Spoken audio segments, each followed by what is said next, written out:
Mail merge in Word. Suppose you needed to create some address labels, and these address labels use data from a storage area that houses name, address, and so on. And perhaps you want to save that storage area so that you can use that content, that data, over and over. There are three parts or components to a mail merge. Firstly, you need a main document of some kind, and that main document could be a form letter or even an address label. Then you need to have a data source. It's that container I was talking about for the data itself.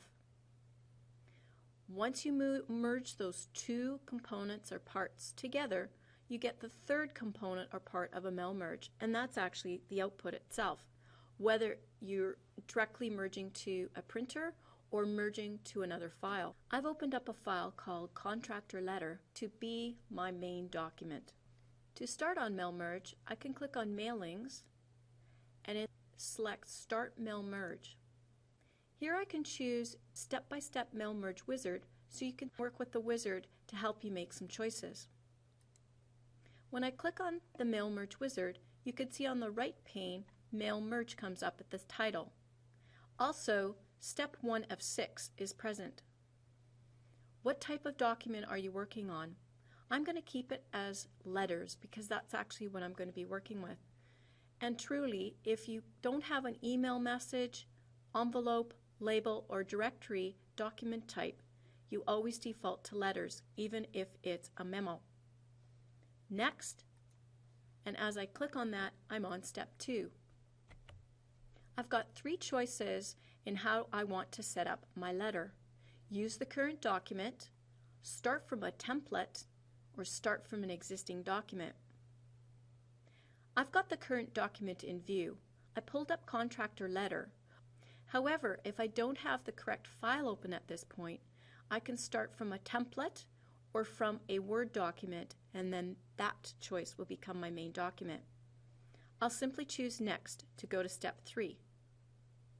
Three choices for selecting the recipients. The recipients will be from that data source I was talking about as one of the three components or parts to a mail merge. I'm going to type a new list. I do not have an existing list, and on purpose I don't have one I'm going to pull up right now because I want you to see how you can create a list. But after, I can, when I create that new list, use it for another task like an envelope or a mailing label. And if I had an existing list, I would browse to go find it. But at this point I'm going to type a new list. And once I do select that radio button, I need to now under Type a New List click on Create. When I'm creating a new list, it comes up with some default fields. Once I'm in here, I can choose to enter the data using the default fields, or I can customize these fields, also known as columns here, so that I can trim down any of the fields I don't want to use. I'm going to click on Customize Columns to do so. And once I'm here, I'm going to delete what I don't want and perhaps maybe add if I need some more fields or rename some of the existing fields.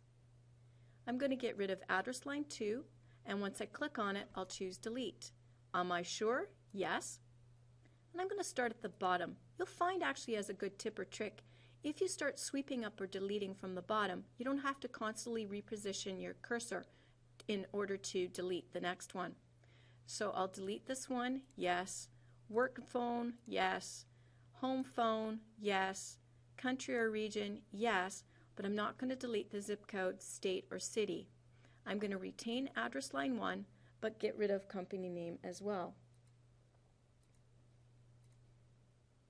Because we're talking to a Canadian audience here, I'm going to rename state so that once I click on rename, I'll type in province and follow through with OK. Zip code, rename, postal code, and click on OK. Now I've got the fields I want. But before we move on, maybe you want to readjust the positioning of any of these field names. I could choose move up or down, as the case may be, depending on what is selected. I'm going to keep everything positioned here. Click OK, and now I've got just the fields I want to work with to enter in the data. I've typed in most of Mr. Bill Richan's information, but I'm poised to now go to the postal code because I want you to see when I press tab, it takes me to the postal code. T2E 8Y8. When I press tab, you can see how I'm taken to the next row. And now I'm going to complete the second record. Maybe at this point I've noticed that I need to have an additional field. When I go back to Customize Columns, I can add and call the name of my field, in this case Specialty, and when I'm here I can move up or down this field. I'm just going to move it down here so that it's below postal code. Click OK, and when I scroll over here I need to fill in the data for each one of these people. I've entered in each one of these people's specialty, and now I'm ready to maybe add another record or delete maybe a record. So over here on the bottom left hand corner you can see new entry, which is similar to new record, or delete entry. Remember, when I press tab it will give me a new entry, or I could certainly click on new entry and you can see how these rows I have an additional new row. But I don't want to have these two blank records. So what I need to do is click inside of the row I want to delete, and once I click on delete entry, yes, it will remove that row. I'm going to do that again so I do not have any blank rows at the bottom of my records list. When I click OK, Word is going to want me to save this file with a file name. The file name I'm going to use is Contractors List. And notice the type of file. It's a Microsoft Office address list. I'm going to save, and once I do that, I'm taken to Mail Merge Recipients dialog box, and it lists for me the data source in which these records are coming from. Notice the check marks. Anywhere I have a check mark will tell Word that when I merge on the end all records, these rows or records will be part of that merge. You'll see what I mean in a few minutes.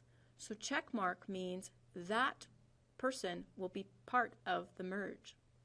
If I need to get back to my data source and let's say add a new record, I can't add one in here.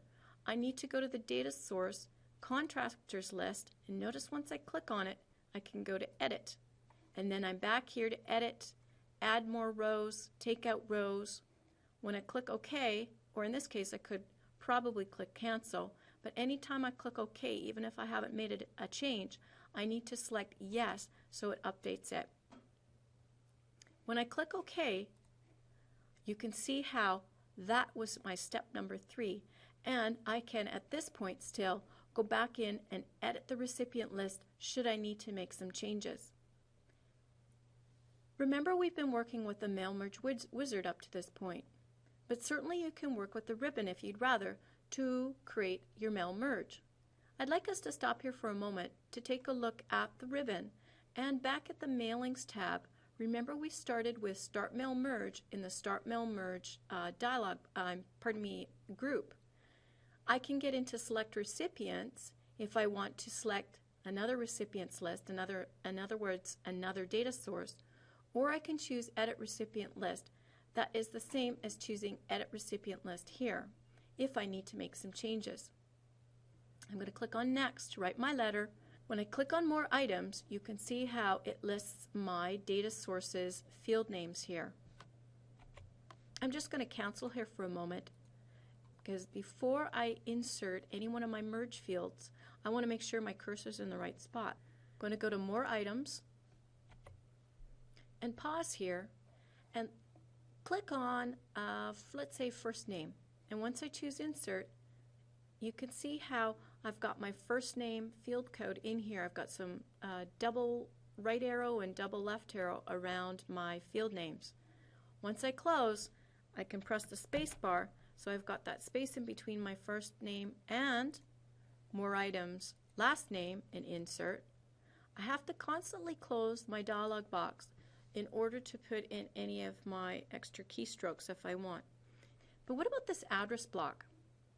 Well, I'm going to take out, by undoing, my two codes here. So I did a Control Z. I'm going to go to address block because I want you to see what happens when I click on address block. It comes up with insert address block. Now here's my preview from my first recipient. What Word does is it goes according to first name, last name, address line 1 or 2 and the city and the postal code, pardon me, the province and the postal code. So it's looking rather nice here, nice and tight. When I click on OK, the address block code only comes up. But later, when we preview, we will be able to see all of the field codes right inside of that address block. So this is a fast way to insert an address block instead of going through first name, last name, etc. Remember, if you want more control, though, over each one of those field codes, go to More Items in your Mail Merge Wizard or go to Insert Merge Field up here on your ribbon. Let's go to Next Step to preview the letter. And now you can see the address block here. And up at the top on the Mailings tab, in the Preview Results group, you can see Preview Results command is on because it's orange. When I click on it again, you can see how it changes it back to the address block. Preview results, I can go to the next record if I want to see my next person here. Or if I had more records, I can keep going and use my next record or previous. The last record I can click on this icon, or the first record I can click on this icon here. We haven't merged yet. We're just previewing our letters to see what our merge will look like on the end. Remember I had taken you to the edit recipient list and we saw the check marks? And I'm quickly showing you right now. All these check marks here means each one of these records will be part of the merge. If I click on exclude this recipient, you could see I'm just left with Bill. But let's go back to edit recipient list so I can check off Sue, and when I click OK, you can see Sue is part of this grouping. Next, to complete the merge. Or I can go to Finish and Merge here up on my ribbon. When I'm at this last step, I've got two choices to merge: directly to a printer or merge to new document. So as I hover over Edit Individual Letters, I can click here to merge to new document. Remember, any of the check marks that we saw in that Edit Recipient list, when I choose All, those records will be merged. Or Current Record, Sue will be only part of the merge because she's the only one that's in view right now. Or I could choose From and including, up to and including whatever record as my last record. You can't skip. You can't have like record 1, 3, and 100. You can only do that under Edit Recipient List and take out any check marks that you don't want, and then you'll have something like a 1, a 3, and 100 just selected. I'm going to choose All, click OK, and when I do that, you can see how I've got Bill as my first record, and as I scroll down, I've got Sue.